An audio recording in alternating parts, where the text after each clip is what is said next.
नमस्कार दोस्तों, कैसे हैं आप लोग। उम्मीद है आप सभी अच्छे होंगे। उत्तर प्रदेश के अंदर सियासत गर्म है क्योंकि राम मंदिर में चोरी हुई है, डकैती डाली गई है, लेकिन एक एफआईआर अभी तक किसी पर दर्ज नहीं की गई। कितना कमाल का मामला है दोस्तों।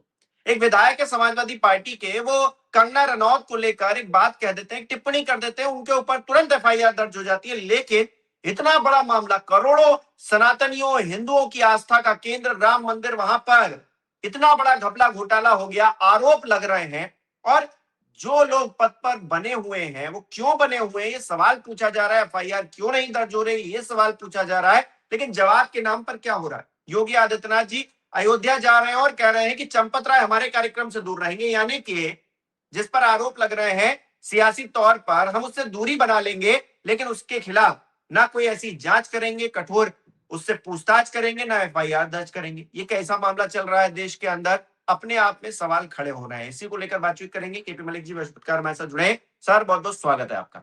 बहुत बहुत धन्यवाद हिमांशु जी, आपका भी और हमारे दर्शकों का भी बहुत बहुत धन्यवाद, आभार। उनके कमेंट बहुत अच्छे लगते हैं और उनसे हम रिक्वेस्ट करना चाहेंगे कि अधिक से अधिक कमेंट करें। और हमारी अगर कोई बात उनको ऐसी लगती है कि उसमें कुछ बदलाव किए जाएं, कुछ उनके सुझाव हो तो जरूर दें, क्योंकि उससे हमारी हौसला अफजाई होती है और अधिक से अधिक सूचनाएं, सटीक सूचनाएं देने के लिए हमारा हौसला बढ़ता है। तो मैं आशा करता हूं कि दर्शक जो है अपने कमेंट जरूर करेंगे। जी जी। सर, एक तरफ तो नृपेंद्र मिश्रा है जो कह रहे हैं कि चंपत राय निष्कलंक है, एक इंटरव्यू में उन्होंने ये बात कही। और दूसरी तरफ योगी आदित्यनाथ अयोध्या पहुंचते हैं तो उससे पहले ही कह दिया जाता है चंपत राय से कि आप इस कार्यक्रम में शामिल नहीं होंगे। तो ये क्या दिखा रहा है। और एक परिस्थिति ये है कि एक भी एफआईआर इस पूरे प्रकरण में इतने दिनों में दर्ज नहीं हो पाई है, जबकि छोटे छोटे मामलों में एफआईआर दर्ज हो जाती है। देखिए हिमांशु, एक बहुत अच्छा यहाँ पे एक उसको दोहा कहें या एक हमारी जो कहावत है वो कहें, सैया भय कोतवाल तो डर काहेगा। जब सरकार अपनी है, सत्ता अपनी है, दिल्ली अपनी है, लखनऊ अपना है, तो काहे की चिंता करना। अब नृपेंद्र मिश्रा को भी पता है कि हमारा कोई कुछ नहीं बिगाड़ सकता, और चंपत राय को भी पता है। इतने दिनों से डकैती चोरी वहां चल रही है मंदिर में, जब आज तक कुछ नहीं बिगड़ा, अब क्या होगा।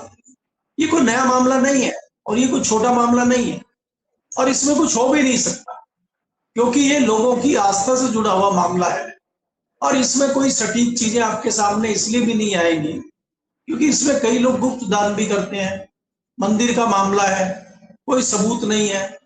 अब यही नृपेंद्र मिश्रा जी बता रहे हैं कि भाई चंपत राय जी बिल्कुल जो है गंगा जल की तरह सफेद है और दूध की तरह उज्जवल है। यही तो सर्टिफिकेट बांट रहे। पहले अपना सर्टिफिकेट तो बांट लें कि 8 महीने पहले की सारी फुटेज डिलीट क्यों हो गई, आप कहां थे जब डकैती मंदिर में चल रही थी।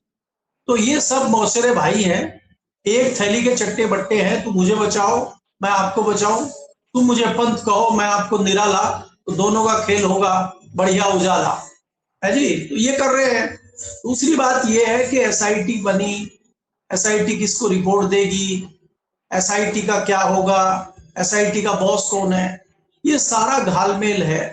और इसी प्रेशर को रिलीज करने के लिए भारतीय जनता पार्टी और उनके जो क्रांतिकारी लोग हैं, उन्होंने एक बड़ा मुद्दा छेड़ दिया है, समाजवादी पार्टी टूटने का। और लोगों को विश्वास भी हो रहा है कि जिस प्रकार से टीएमसी और जिस प्रकार से उद्धव ठाकरे की शिवसेना को तोड़ा है, तो इसमें कोई दो राय भी नहीं लगती। तो लोगों ने बड़ा सीरियसली उसको लिया। बोल कौन रहा है, आप सोचिए। राजभर जैसे क्रांतिकारी तुरंत जो है आपको केशव मौर्य बोल देते हैं। एक और आदमी जो है कह देता है कि इस तरह की बात चल रही है। आज हमारे यहाँ भी दैनिक भास्कर ने भी एक ऑपरेशन किया, एक खबर बनाई है, उन्होंने भी कुछ सांसदों को फोन करे हैं। तो बहुत सारी चीजें चल रही हैं। तो इस मामले को डाइवर्ट करने के लिए, इस प्रेशर को रिलीज करने के लिए एक नई बहस उत्तर प्रदेश में चल रही है, ताकि मामला दब जाए। अगर चंपत राय जी क्लीन है और नृपेंद्र मिश्रा जी कह रहे हैं कि वो साफ सुथरे हैं, तो फिर योगी जी को शंका क्यों हो रही है। योगी जी क्यों डर रहे हैं उनको मंच पर बुलाने से। नाम आने के बाद पहले तो आप बुलाते थे, वो मंच पे आते थे, वही करता धरता है। तो इस बार आप क्यों नहीं लाना चाह रहे। तो इसका मतलब ये है कि दाल में कहीं काला है ना। लेकिन ये है कि ये जो कहें, ये जो कहे वही सब ठीक है। नपेंद्र मिश्रा जी अपने हिसाब से कहेंगे, बाबा अपने हिसाब से करेंगे, दिल्ली अपने हिसाब से करेगी, अमित शाह अपने हिसाब से करेंगे, सब अपने अपने तरीके से काम कर रहे हैं और जनता जो है वो जय श्री राम बोल ही रही है आपके सामने। तो इसलिए यहाँ पे जैसा जो भी इनको ठीक लग रहा है वो कर रहे हैं, लेकिन इससे ये नहीं होगा कि जो चोरी मंदिर में हुई है वो मामला छिप जाएगा।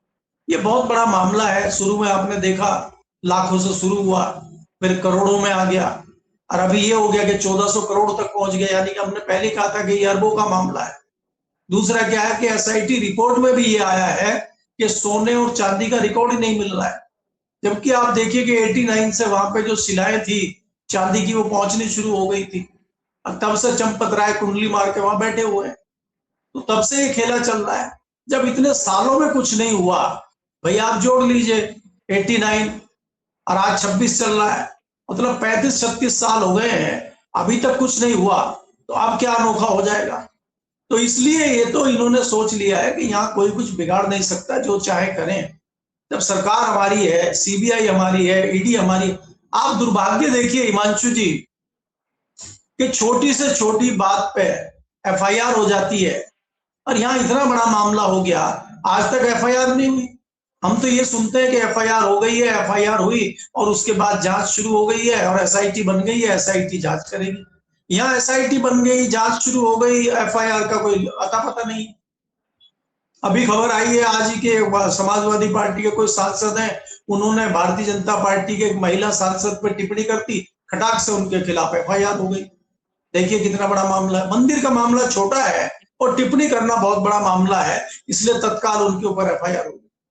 तो जिस प्रकार से ये देश में चीजें चल रही हैं वो आपके सामने है और जनता भी तमाशा देख रही है। जनता जब अपनी पे उतरेगी, जनता जब अपनी पे आएगी, तब आपको एक बड़ा बदलाव दिखेगा, मुझे ऐसा लगता है जी। अच्छा, जो भारतीय जनता पार्टी के नेता हैं या फिर जो इनके सहयोगी हैं, क्योंकि ओम प्रकाश राजभर ने फिर से कहा है कि समाजवादी पार्टी टूटने वाली है और अध्यक्ष बनेंगे शिवपाल यादव। अब मतलब इनको समाजवादी पार्टी में क्या चल रहा है ये जानने में ज्यादा दिलचस्पी है, बजाय इसके कि राम मंदिर में घपला हो रहा है, बेरोजगारी बढ़ रही है, पेपर लीक जैसे मामले हो रहे हैं, इससे कोई मतलब नहीं है। बाकी सब रामराज्य चल रहा है, बस समाजवादी पार्टी के भीतर ही कुछ गड़बड़ चल रहा है, जिसकी जानकारी ओम प्रकाश राजभर दे देंगे, भारतीय जनता पार्टी के तमाम और नेता दे देंगे जाकर।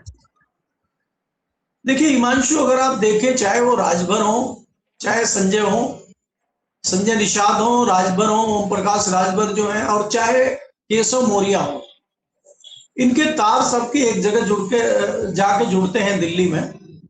और हमें ये लगता है कि ये दिल्ली के इशारे पे ही इतने बड़े बयान दे रहे हैं और बयानवीर बने हुए हैं ये, नहीं तो ना इनकी हैसियत है और ना इतनी हिम्मत है इनकी कि इस तरह के बयानबाजी ये शुरू कर। तो कहीं ना कहीं ऊपर से एक इशारा है कि इस तरह की चीजें ये बोल रहे हैं। और मेरा मेरा बिल्कुल शक है इस बात को लेके कि ये जो मंदिर वाला इतना बड़ा मुद्दा हो गया है, पहले तो इन्होंने भी नहीं सोचा था कि इतना बड़ा मुद्दा बन जाएगा ये देश भर में, और अब ये अगर बड़ा मुद्दा बन गया है तो इसको किस प्रकार से जो इसका प्रेशर है उसको रिलीज किया जाए, उसके लिए बहुत बेहतर तरीका इन्होंने देखा है। इसमें आप ये देखिए कि ये जो मंदिर का मुद्दा है, इसमें भारतीय जनता पार्टी से जुड़े हुए जिनको हम अंधभक्त कहते थे, उन अंधभक्तों की भी कुछ आंखें खुली हैं। क्योंकि यहाँ तो कोई समाजवादी पार्टी हो, कोई ममता बनर्जी हो, कोई दूसरे भारतीय जनता पार्टी के विरोधी हो, कांग्रेस हो, राहुल गांधी तो आए नहीं है डकैती डालने मंदिर में। मंदिर में डकैती तो इन्हीं के लोग डाल रहे हैं। तो जब डकैती डल रही है तो अंधभक्तों की जो है थोड़ी सी चेतना जगी है, तो उनको ही लगने लगा है कि भाई मामला कुछ ना कुछ तो गड़बड़ है। तो वो अंधभक्तों की आंखें ना खुल जाए, इसलिए मुद्दे को तत्काल डाइवर्ट किया जाए। ये रणनीति भारतीय जनता पार्टी की है और उसी के तहत ये सारी चीजें हो रही। देखिए ये कह के मैं ये दावा नहीं करता कि समाजवादी पार्टी को तोड़ना कोई मुश्किल है। भारतीय जनता पार्टी आज कुछ भी कर सकती है, उसके पास तमाम संस्थाएं हैं, तमाम से एजेंसियां हैं, तमाम उनके पास साम दाम दंड भेद है। तो उनके सामने कोई चीज मुश्किल नहीं है, कुछ भी वो कर सकते हैं, जब वो जो चाहेंगे वो कर सकते हैं। आज तो परिस्थिति ये है। लेकिन समाजवादी पार्टी इतनी आसानी से टूटेगी, इतनी आसानी से तोड़ लेंगे? चुनाव से पहले अगर इस तरह की चीजें होती हैं तो उसका प्रभाव क्या पड़ेगा विधानसभा चुनाव में? तो ये सारी चीजों का आकलन भारतीय जनता पार्टी भी कर रही है। भारतीय जनता पार्टी को लगता है कि अगर इस तरह का घमासान वो समाजवादी पार्टी के साथ करती है तो एक तो हमारी साख खत्म हो गई है मंदिर मामले से, दूसरा जो हम लगातार बोलते थे कि कानून व्यवस्था बहुत अच्छी है, अगर कानून व्यवस्था बहुत अच्छी है तो अभी तक एफआईआर क्यों नहीं हुई। तो जिस प्रकार से हवा निकली हुई है भारतीय जनता पार्टी की यूपी में, अगर ये ऑपरेशन यूपी में हो जाता है और सांसद टूट के चले जाते हैं तो इसका भारतीय जनता पार्टी को विधानसभा में बड़ा नुकसान हो सकता है। ये सोच के मुझे लगता है कि भारतीय जनता पार्टी हाथ थाम सकती है। लेकिन इसका एक दूसरा पहलू भी मैं देखता हूं कि जिस प्रकार से दिल्ली और गुजरात लॉबी है वो कहीं ना कहीं बाबा को रास्ते से हटाना चाह रही है, तो ये भी सोच सकती है कि नुकसान होता है तो होने दो, तो उससे फिर अखिलेश का फायदा होता है। तो अगर आपके कुछ सांसद टूट भी जाते हैं, आप तोड़फोड़ करते भी हैं, तो उसकी सिंपैथी अखिलेश यादव को मिलेगी और फिर उनको ग्राउंड पर फायदा हो सकता है। तो भारतीय जनता पार्टी भी गुना भाग कर रही है और ये निश्चित तौर पे कहा जा सकता है कि भारतीय जनता पार्टी अच्छी तरह से मंदिर के मुद्दे में फंस गई है। अब ये मंदिर का जो मुद्दा है ये फांस बन चुका है, क्योंकि इस पे कोई भी सीधे विश्वास कर रहा है कि चोरी तो हुई है और चोरी हुई है, वहां पे इतनी कमियां पकड़ी गई हैं, इतनी कमियां पाई गई हैं कि आप मंदिर में किन लोगों के भरोसे पे चंदा जमा कर रहे हैं, किन लोगों के भरोसे पे चीजें चल रही हैं, पारदर्शिता बिल्कुल नहीं है। ये टिन्नू कौन है, टिन्नू को किसने रखा, टिन्नू किस पद के हैं। तो कुछ इस तरह का भी विचार चल रहा है कि क्या मंदिर की जो व्यवस्था है, जिस प्रकार से वैष्णो देवी की व्यवस्था है या उधर साउथ में शिरडी की व्यवस्था है कि वहां पे सरकारी जो अधिकारी होता है, आईएएस लेवल का वरिष्ठ अधिकारी होता है, कुछ पीसीएस होते हैं, उनके हवाले कर दी जाती है। तो क्या इस तरह की व्यवस्था उत्तर प्रदेश में हो सकती है कि राम मंदिर की जिम्मेदारी इस तरह का एक बोर्ड बना के और उसका जो है बॉस किसी आईएएस को बना दिया जाए और सरकार के हाथों में कमान दे दी जाए? क्या इस तरह की व्यवस्था भी हो सकती है क्या? लेकिन उस पर मुझे फिर डाउट आता है कि भारतीय जनता पार्टी अपने रहते कम से कम ये नहीं करेगी। भले ही जब उसको लगे कि हम जा रहे हैं, हमें जाना पड़ रहा है, तो जाते जाते वो ये कर जाए, लेकिन उससे पहले वो ये नहीं करेगी, मुझे ऐसा लगता है। जी जी। एक तरफ तो सर राम मंदिर का मुद्दा है, दूसरी तरफ अगर देखें तो राहुल गांधी भी क्योंकि ग्राउंड पे जा रहे हैं, युवाओं को अप्रोच करने की कोशिश कर रहे हैं। कॉकरोच जनता पार्टी भी लगातार आंदोलन कर रही है। धर्मेंद्र प्रधान के इस्तीफे की लगातार डिमांड की जा रही है। युवाओं का आक्रोश लगातार देखने को मिल रहा है। उधर फैसले ऐसे हो रहे हैं जो देश को फायदा नहीं पहुंचाएंगे, वो विदेशों को फायदा पहुंचाएंगे। यानी कि यहाँ की कंपनियां अमेरिका जाकर रोजगार पैदा कर सकती हैं, वहां के लोगों को रोजगार दे सकती हैं, यहाँ रहकर नहीं दे सकती हैं। ये गजब की परिस्थिति है देश में। ऐसा विकास तो मतलब ना नेहरू कर पाते, ना इंदिरा कर पाती। ये तो मोदी जी कुछ मतलब अजब ही गजब खेल कर रहे हैं देश के युवाओं के साथ या फिर जो भावी पीढ़ी है उसके साथ। देखिए हिमांशु, आप देख रहे हैं कि 2 दिन से ये चर्चा चल रही है और मोदी जी ने अपनी स्लिप वहां निकाली है और स्लिप में से पढ़ के उन्होंने बताया है और अमेरिका गदगद है कि उसमें 20 अरब डॉलर से अधिक का हमने समझौता किया और हमारी लगभग 1 दर्जन कंपनियां हैं जो अमेरिका में जाके रोजगार पैदा करेंगी, अमेरिकी लोगों को रोजगार देंगी और वहां पे पैसा बहाया जाए। और आप ये देखिए, वायदा हमसे ये हुआ था कि 2 करोड़ रोजगार हर साल देंगे, जो मुझे लग रहा है 2 लाख भी नहीं मिल रहा है। देश का युवा सड़कों पे है, आप लगातार देख रहे हैं। राहुल गांधी के प्रोग्राम में इतने युवाओं का आना इस तरह से उत्साह दिखाना जताता है कि बेरोजगारी और युवाओं के जिस तरह से पर्चा लीक और दूसरी चीजें हो रही हैं, भर्ती की प्रक्रिया जिस तरह से चल रही है, उनसे 3-3 बार टेस्ट लिए जा रहे हैं, 3-3 बार एग्जाम हो रहे हैं, फिर भी कहीं किसी का नंबर नहीं आ रहा है। तो देश में जिस प्रकार से चल रहा है, कहीं ना कहीं युवाओं में बहुत ज्यादा गुस्सा है। और ये जिस तरह का फैसला सरकार ने लिया है कि हमारी 1 दर्जन कंपनियां अमेरिका में जाके विस्तार करेंगी। देखिए, कंपनियों को बाहर जाना चाहिए, विस्तार करना चाहिए, विदेश से हमारे रिश्ते अच्छे होने चाहिए, लेकिन उसका मतलब ये नहीं है कि आप सिर्फ विदेश में ही करें और देश में कुछ ना करें। जिस प्रकार से हम लंबे समय से चर्चाएं हो रही हैं और लंबे समय से हम देख रहे हैं कि हम अमेरिका के दबाव में बहुत ज्यादा है। अगर प्रधानमंत्री की बॉडी लैंग्वेज देखेंगे, जिस प्रकार से वो अमेरिकन राष्ट्रपति के सामने बैठे हैं, तो लगता है कि बहुत दबाव में हैं और ज्यादा दबाव में इस तरह के फैसले ले रहे हैं किसानों की नाराजगी भी दिख रही है, लेकिन उनकी आवाज कहीं मीडिया में नहीं आ रही है, उनको कहीं दिखाया नहीं जा रहा है, उनकी खबरें नहीं छप रही हैं, इसलिए हमें आपको कम पता है। किसान बहुत ज्यादा नाराज है, जिस तरह से किसानों का गला घोटने का काम इस सरकार ने किया है। आप ये देखिए कि तमाम इंपोर्ट खोल दिया है अमेरिका से और उनसे 0% ड्यूटी है, तो किसान की कमर तोड़ने का इंतजाम आपने कर दिया है। जब सारी चीजें आप ड्यूटी फ्री बाहर से मंगाएंगे, वहां से सारी खाने की चीजें आएंगी, वहां से अनाज और दूसरी दालें आएंगी, तो भारत का किसान क्या करेगा फिर?